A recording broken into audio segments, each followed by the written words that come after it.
Oke, bismillahirrahmanirrahim. Assalamualaikum warahmatullahi wabarakatuh. Kembali lagi di Dokter Otomotif, channel edukatif seputar dunia otomotif. Kali ini kita akan mereview, ya, kita akan membedah salah satu produk kita. Di sini ada ATF Changer dengan seri ATF 20 DT ini, dimana alat ini nantinya berfungsi untuk mensirkulasi atau melakukan transisi dari oli matic yang ada pada kendaraan dengan yang baru. Untuk yang pertama kita akan mereview bagian-bagiannya dulu. Jadi kita akan lihat bagian-bagian yang ada pada ATF Changer ATF 20 DT ini. Ya. Yang pertama di sini ada panel kontrol, ya, di mana panel kontrol ini berisi beberapa macam switch dan juga beberapa macam alat ukur, ya, di sini yang bisa digunakan untuk kita mengontrol aliran daripada oli maticnya. Yang pertama di sini ada selektor atau knob untuk filling dan recycle, ya, yang ini, ya. Dimana untuk filling ini nantinya adalah selektor yang digunakan untuk menyedot atau menghisap daripada oli baru dari botol atau dari galon. Ketika kita memilih selektor ke filling dengan pompa hidup, ya, pompa hidup, maka dia akan menghisap daripada oil baru untuk masuk ke dalam galon melalui lubang ini. Adalah saluran untuk mengisi oli baru dari luar. Kita masukkan daripada oli yang baru dari galon masuk ke sini, nanti akan masuk ke dalam galon yang ada di new oil ini, ya, dimana kapasitasnya sudah ditunjukkan pada garis-garis. Kemudian kita bisa melihat di sini, ya, kita bisa melihat di sini salurannya. Ini adalah saluran yang dari filler cap yang ini tadi, filler cap yang atas ini, dia akan tembus ke dalam galon yang ada di sini, ya. Kapasitasnya tergantung dari jenis kendaraannya. Kalau untuk MPV yang sedang, ya, Avanza itu paling, Yaris itu paling 8 liter, ya. Kita gunakan oli barunya untuk kemudian nanti di exchange atau ditukar dengan oli yang lama yang ada di galon ini. Oke, untuk berikutnya kita akan melihat komponen lainnya di sini, ya. Tadi ini filling udah kita jelaskan. Nah, recycle ini kalau kita pindahkan ke recycle ini ketika kita sedang mensirkulasi daripada ATF atau automatic transmission fluid yang ada di dalam kendaraan ditukar dengan yang baru. Jadi ketika melakukan penggantian atau oil exchange, kita gunakan knob ini di posisi recycle.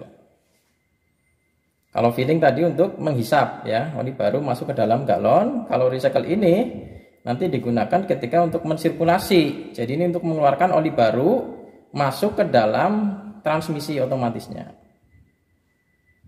Nah, kemudian di sini juga ada knob, ya. Ini knob ini nanti terhubungnya ke galon yang use oil, ya, yang lama ini, ya. Kalau ini ke new oil, ini ke use oil. Di sini ada pressure, ya. Di sini ada pressure, ini berarti memberikan tekanan ke transmisinya, ini memberikan tekanan ke transmisinya. Tapi ini yang terhubung ke outlet port, ya, daripada transmisi otomatis. Ya, untuk pressure dan filling ini harus kita gunakan pompa, ya. Karena dia bekerja memberikan tekanan dengan pompa, menghisap pun dengan pompa. Oke, ini untuk pompa aktivasinya tinggal ditekan saja. Kalau membebaskannya tinggal kita rilis, ya, diputar secara jarum jam. Kalau menghidupkan ditekan, kita rilis secara jarum jam, dia akan off, ya.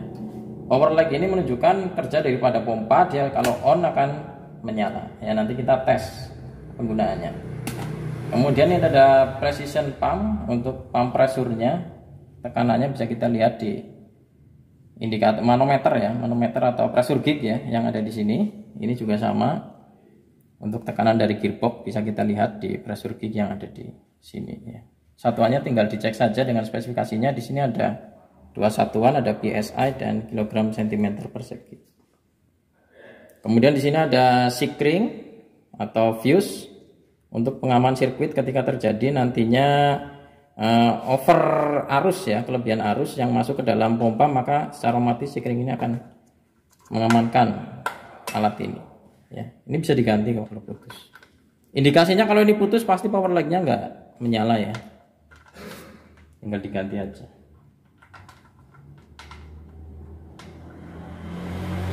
Kemudian di sini ada dua side glass ya, ini side glass namanya, dimana side glass ini fungsinya untuk mengetahui oli yang baru ya. Di sini ada new oil, aliran daripada oli baru, berarti yang dari saluran new oil, dia berarti masuk ke dalam transmisi otomatis ya. Bisa kita lihat ini pasti warnanya jernih karena ini oli baru. Kalau ini oli yang lama atau old oil ya, old oil, use oil, oli yang sudah digunakan, pasti ini warnanya keruh ketika awal dia melakukan proses pertukaran oli atau oil exchange. Nah, indikasi kalau oli transmisinya sudah selesai penggantiannya, maka antara new oil dan used oil ini warnanya harusnya sudah sama ya, sama-sama jernih. Berarti keduanya ini sudah terganti dengan yang baru, baik yang di gearbox ya, torque converter, maupun yang di planetary gear unit, hydraulic control unit, maupun di oil pan, ini semua terganti baru ketika indikator yang ada pada used oil ini sudah sama dengan yang di new oil. Nah, bisa kita lihat dari sini. Itu ya, ini untuk yang di control box. Kemudian di sini ada beberapa bagian ya, bisa kita lihat di sini ada keran on off ini ya, keran on off. Ini posisi on, ini posisi off, nutup, ini buka. Ini adalah saluran tekan ya, saluran tekan. Ini ada tulisannya pressure nih. Nah, ini ada tulisannya pressure. Ini adalah saluran tekan, di mana saluran ini adalah saluran oli keluar dari mesin ini yang masuk ke gearbox atau masuk ke transmisi otomatisnya. Jadi yang keluar dari sini otomatis adalah oli baru. Sementara ini return ini adalah kembali ya, kembali. Maka ini adalah saluran di mana oli lama masuk ke dalam mesin ini.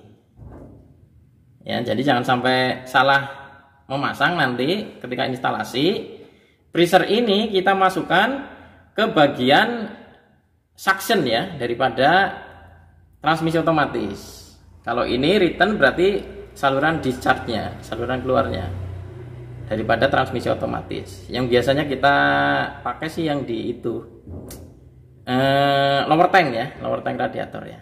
Kita lihat mana suction, mana discharge-nya, caranya bagaimana nanti kita akan coba praktekkan ya.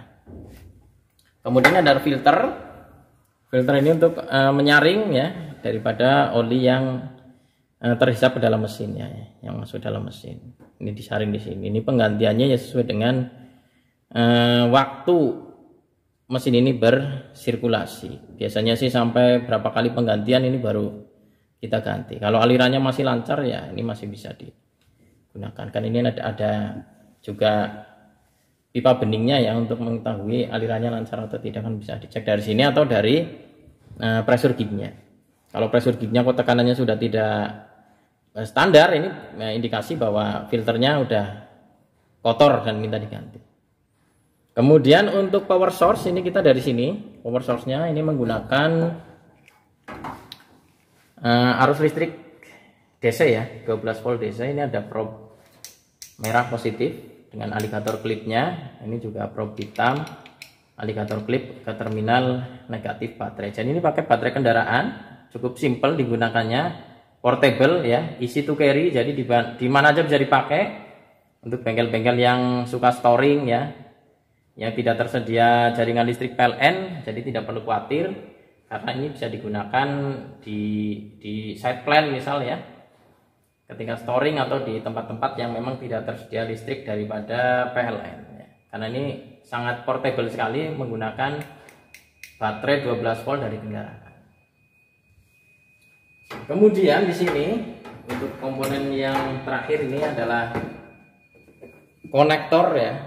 Konektor ini multi konektor, banyak sekali konektornya. ya, multi konektor.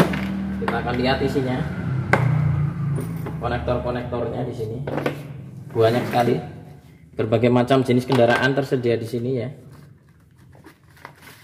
Di sini ada listnya. Ya. Ini ada jenis mobilnya: Land Rover, Volkswagen, BMW, Chrysler, Audi, Land Rover. Seri-serinya udah ada di sini semua ya. Volkswagen series, Ford ya, semua ada di sini. Bisa dilihat konektor listnya yang ada di dalam. Nah, ini untuk konektor-konektornya, listnya semua ada di sini. Tinggal dipasangkan ya nantinya ke hose yang ada pada mesin ini. Tinggal kita pasangkan seperti kita memasang air impact ya. Tinggal ditarik aja kemudian kita masukkan. Seperti ini ya. PNP lah, gampang ini. Tinggal nanti ini yang dimasukkan ke saluran maticnya ya. Jadi mudah sekali. Untuk beberapa model karena menggunakan ulir, untuk yang menggunakan ulir kayak mobil-mobil Mercy ya, Jerman ini, biasanya ada yang hose-nya itu tidak bisa dilepas karena dia menggunakan ulir. Ini cukup dipisahkan ininya, hose konektornya ya, dipisahkan menjadi dua. Nanti ini tinggal dipasang pada saluran yang ada pada gearbox ya, aluran yang menggunakan ulir luar dan yang menggunakan ulir dalam ya. Jadi sangat mudah sekali ya, tanpa kita melakukan proses menggunakan hose, karena Mercy itu menggunakan ulir, beda dengan beberapa mobil Jepang yang menggunakan hose konektor. Kalau Mercy itu pakai ulir ya, jadi cukup ulirnya yang dimasukkan, nanti ujung daripada konektor ini tinggal yang dimasukkan ke sini seperti ini. Jadi langsung ya. Jadi ini untuk mobil Asia, mobil Eropa ya, Amerika, ini bisa digunakan semua ya, karena konektornya multi konektor dengan berbagai jenis ya. Kalau yang mobil Jepang ya pakai model yang seperti ini bisa ya, atau model yang seperti ini juga bisa. Tergantung kita melepasnya dari, kalau kita masukinnya dari lower tank maka pakai yang ini. Kita masukin ke lower tanknya, nanti tinggal ini yang dimasukkan ke hose-nya ya. Kemudian di sini juga ada klem ya, klem. Ini ada klem. Klem ini nanti untuk mengencangkan daripada hubungan konektor ini, hose-nya ini ke dalam lower tank ya, bisa dikencangkan biar lebih aman, lebih safety. Jadi banyak sekali ini konektornya ya, tinggal digunakan sesuai dengan kebutuhannya ya, pakai yang mana itu sesuai dengan jenis kendaraan. Jadi ini sekali lagi bisa digunakan untuk mobil Asia, ya, seperti pabrikan Jepang ya, pabrikan Cina, atau dari mobil-mobil Korea itu bisa digunakan, termasuk mobil Eropa dan mobil Amerika ya. Oke, itu saja untuk pengenalan produk kita hari ini, ATF Changer ATF 20 DT ya, yang sudah banyak malang melintang di bengkel-bengkel otomotif ya. Untuk pemesanan produk silakan hubungi kami ya di kolom deskripsi. Kita tersedia baik di marketplace maupun kontak langsung disediakan. Terima kasih. Assalamualaikum warahmatullahi wabarakatuh.